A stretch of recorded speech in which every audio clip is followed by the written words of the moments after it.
Amici di Rai Sport Satellite, bentornati a San Patrignano. Cominciata la seconda manche con l'Ager Berbaum che monta l'Espoir. Adesso si è praticamente invertita la lista rispetto agli ordini di arrivo, dunque l'ultimo parte per primo. Un percorso che ci descrive Duccio Bartalucci, che mi aiuta qui nel commento tecnico. Sì, sono 8 ostacoli.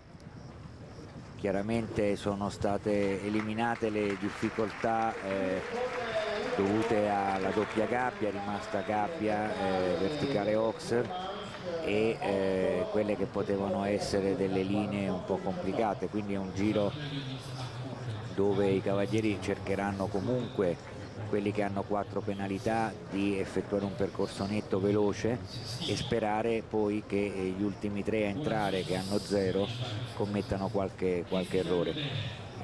Dicevamo poco fa, in teoria è una gara ancora aperta, anche se i 3 che hanno fatto 0, insomma, sono...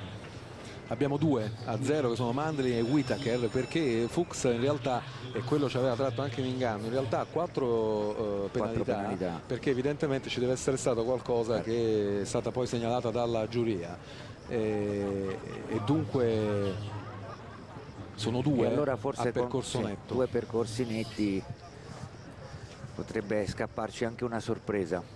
Cristina Lieber su LB No Merci aveva totalizzato 4 penalità e 85,37 come tempo nella prima manche. Anche lei parte cercando di essere competitiva sulla velocità.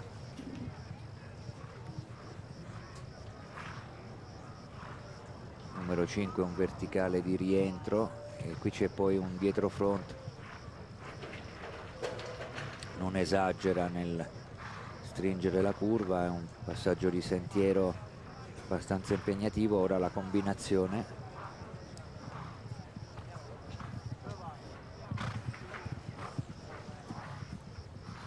galoppata finale per affrontare l'Oxer, percorso netto, un tempo non troppo competitivo a questi livelli, però intanto ha comunque migliorato la sua situazione. Questo gli garantirà probabilmente di recuperare nella classifica finale qualche posizione. Eh sì, alla fine restano 4 le penalità per il cavaliere svizzero.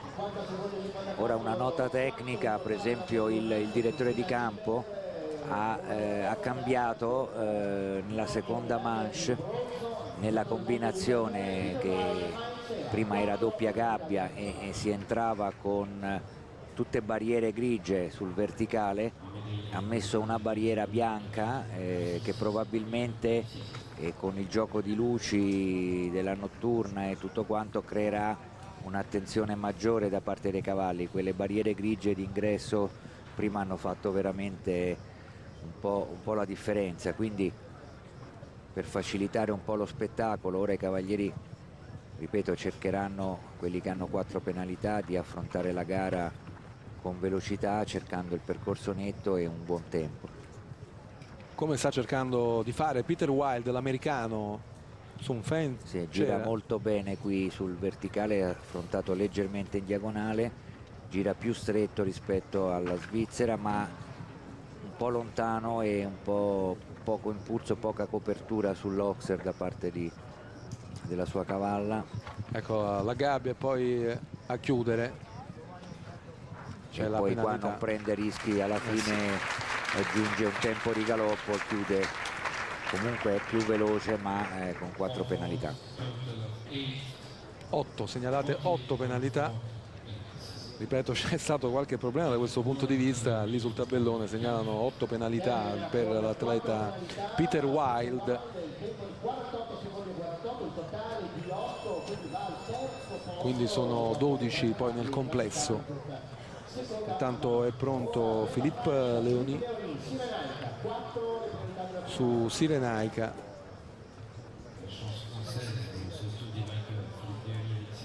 Era stato un atleta che non avevamo potuto vedere perché siamo entrati in corsa in diretta, e dunque adesso lo vediamo per la prima volta, questo atleta francese.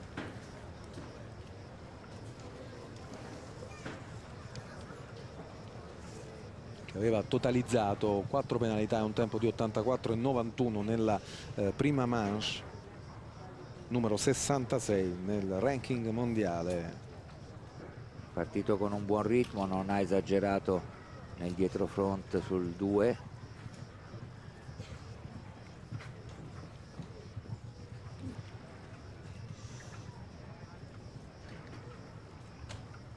Anche qui non esagera, non prende troppi rischi.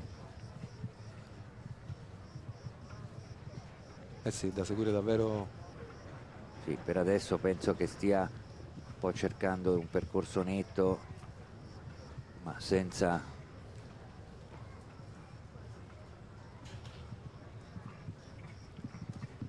Diciamo che questa è una manche da seguire tutta ad un fiato per verificare.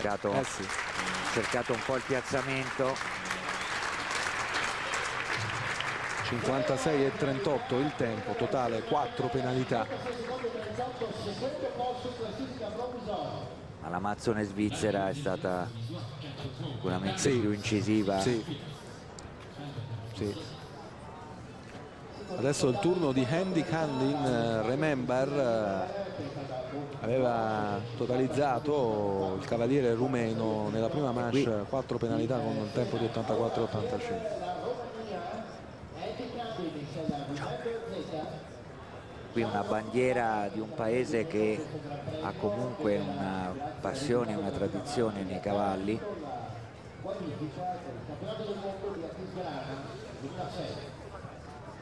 Che ritorna un po' ai vertici di questo sport con questo binomio. C'è subito un errore nel primo salto.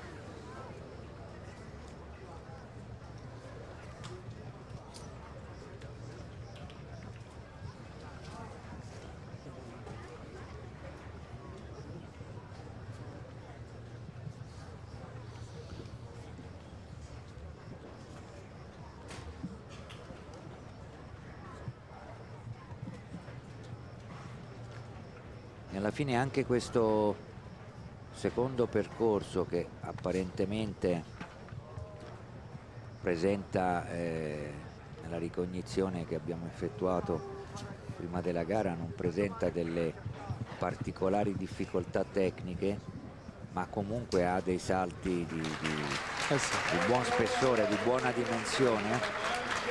E chiaramente dopo aver affrontato un primo giro impegnativo e difficile, quindi con qualche cavallo che è un po' di calo, soprattutto in queste giornate di grande caldo qui in Italia, sta rivelandosi anche questo secondo giro abbastanza difficoltoso, perlomeno apparentemente nella ricognizione sembra che un giro dove non sia difficile fare percorso netto a questi livelli di penone, però adesso è il momento di Albert Zor, l'olandese su Occhi Occhi. Da segnalare che al momento Christina Leber è al comando, l'atleta svizzera, che ha 4 penalità nel complesso, un tempo di 50 e 54. Non è un tempo così stratosferico, è un tempo sicuramente battibile, ma intanto lei ha fatto il suo percorso netto nella seconda manche e chiaramente recupererà nella classifica finale diverse posizioni. Seguiamo dunque Zer. Lui è partito invece attaccando veramente e girato molto corto nel dietrofront per il numero 2, sta galoppando, chiamato grande, un salto abbastanza lungo sull'ox numero 4, ancora in diagonale sul numero 5. Vediamo, qui non esagera, qui ha allargato per assicurarsi un po' la copertura sul numero 6, perché sul filo dell'equilibrio ovviamente girato stretto sulla gabbia, galoppa verso l'ultimo, riprende, brutta distanza, ma 49,94, balza in testa, anzi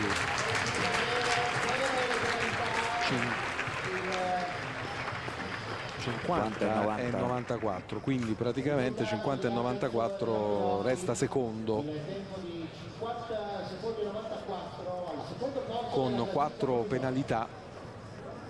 Ora il tabellone lo dava primo, non so se...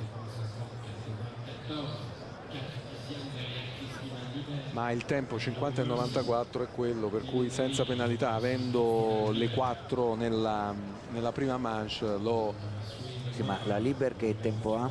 La Libera ha 50 e 54. Allora sì, è secondo, sì, è secondo Zer. E un po' l'imprecisione sull'ultimo, nell'avvicinamento all'ultimo salto gli è costato di non andare in testa, perché stava venendo in avanti per levare un tempo di galoppo, poi ci ha ripensato, è intervenuto, ha messo tra l'altro il cavallo in difficoltà su una brutta distanza, il cavallo ha dovuto fare una mezza acrobazia per levare gli anteriori dalle barriere dell'oxer finale, il salto si è rallentato e quindi quei 30-40 centesimi di secondo gli sono costati al momento la posizione, insomma, di una testa. posizione, sì. Rolf Goran Bengtsson su Grandina, atleta cavaliere svedese.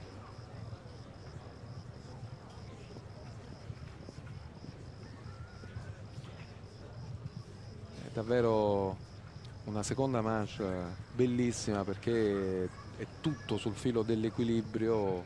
Cavalieri che hanno totalizzato 4 penalità nella prima non possono sbagliare se vogliono in qualche modo puntare al podio, mentre gli ultimi 2 che hanno fatto il percorso netto, che vedremo, Mandli e Whittaker, teoricamente potrebbero anche, però poi sarebbe da tenere d'occhio il tempo finale. Ecco alla chiusura lo svedese, 53 e 71,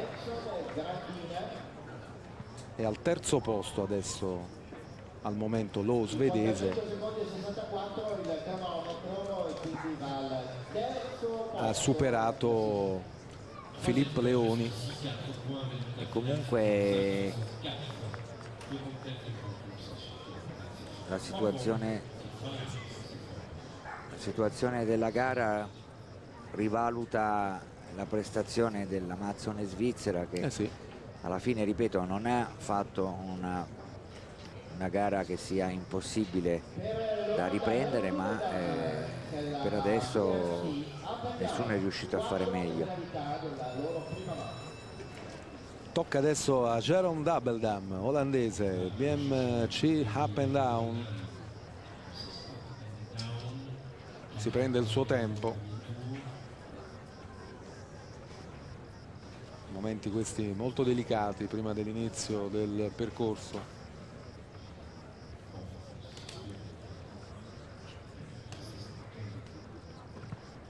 Dopo Dabeldam mancheranno 3 binomi alla conclusione di questa seconda manche.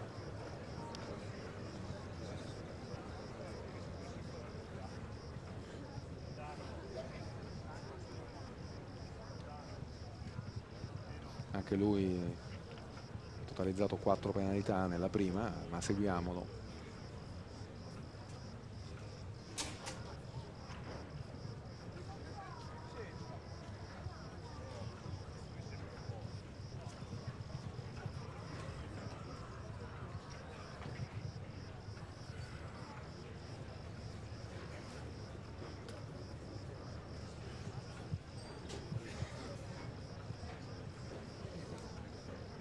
Sta galoppando e girando stretto, credo che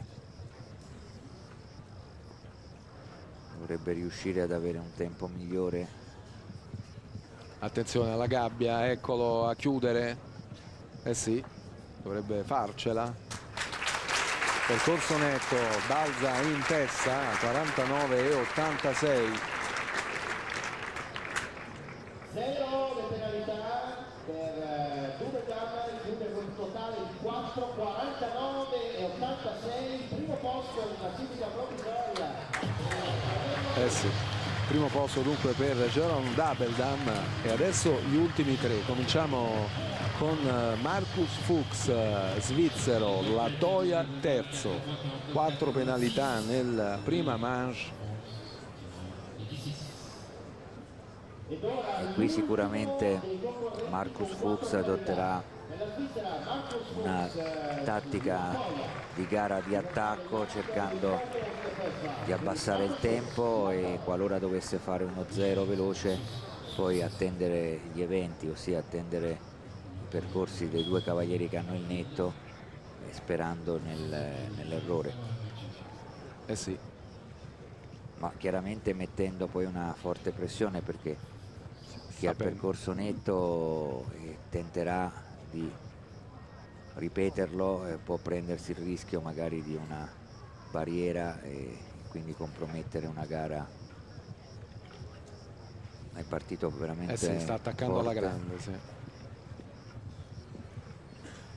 Proprio questa la tattica, e la si capisce bene guardando la prova.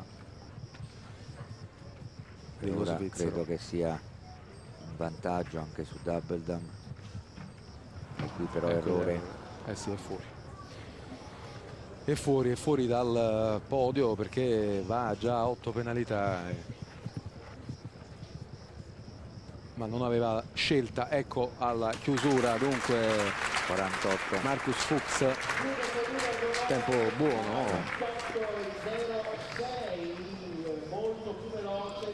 e quindi è fuori anche col tempo di 48,06, ma ha 8 penalità, perché il tempo non si assomma, insomma, tra le due manche, solo le penalità vengono sommate. Adesso gli ultimi due, che sono stati gli unici a realizzare percorsi netti. Lo vedete inquadrato dalle telecamere guidate da Franco Venditti. Beat Mandley, lo svizzero, su Indigo nono, 0 penalità nella prima manche, un tempo di 89,13.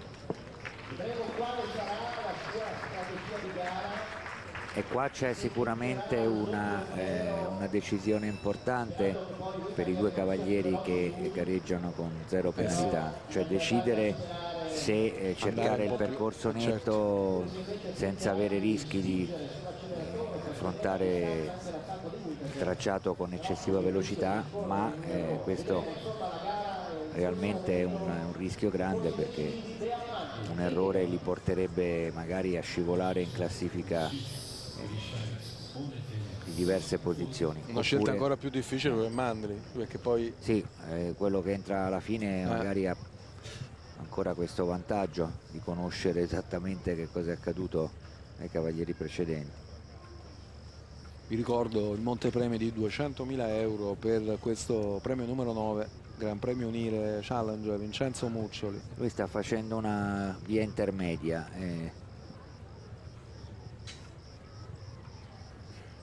Vediamo come gira qua.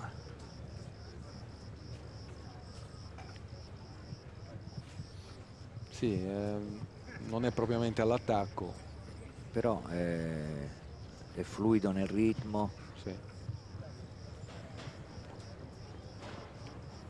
Dovrebbe finire oltre i 50, ma con la gabbia, qui salta senza problemi. Ultimo ostacolo, e salta veramente molto bene.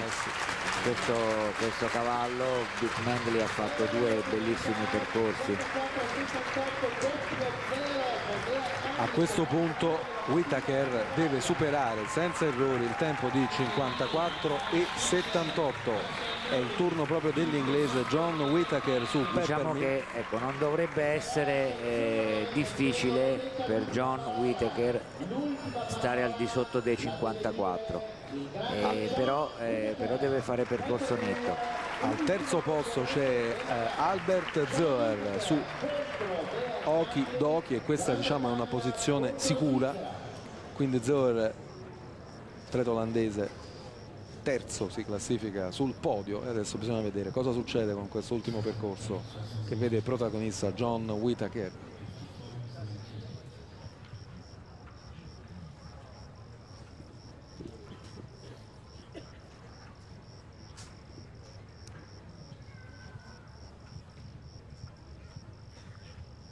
che ha levato un tempo di galoppo rispetto a Vic Mendley.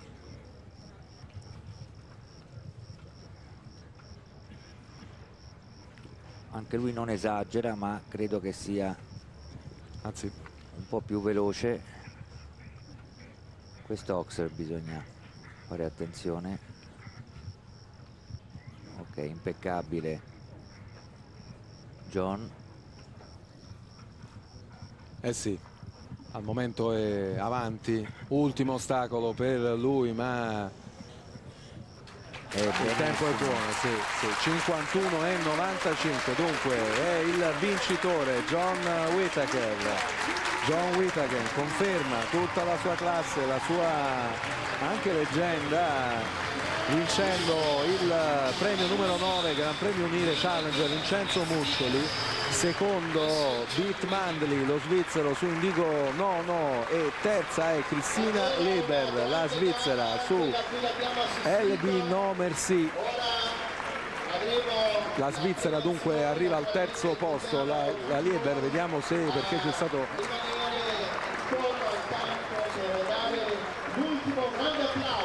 no, terzo è Double Dam. Terzo è Double Dam, sì, c'è stato qualche problema.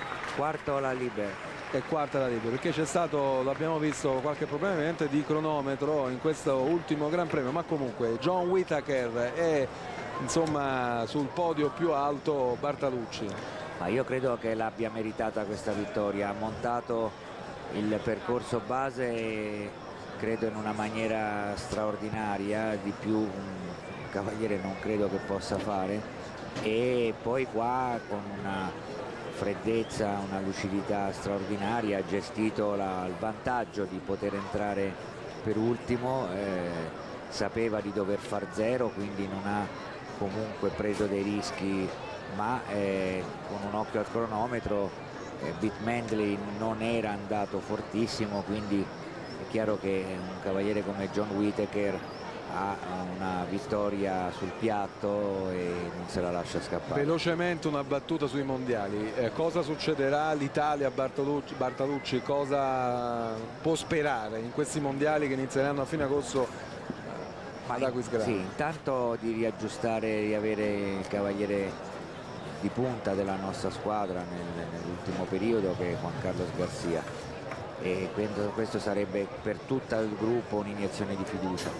Poi definire con la prossima trasferta di Gijón e determinare la volontà di partecipare con una squadra, anche se presumo che sarà una squadra fortemente rinnovata, fortemente innovativa rispetto a quelle che sono state le partecipazioni negli ultimi anni a certi livelli, ma quindi con un ricambio generazionale di cavalli e cavalieri, e questo per creare comunque una situazione di andare avanti, non fermarsi se abbiamo cavalieri come Jerry Smith, Govoni, Arioldi, Chimirri, che magari in questo momento non hanno il cavallo a questi livelli.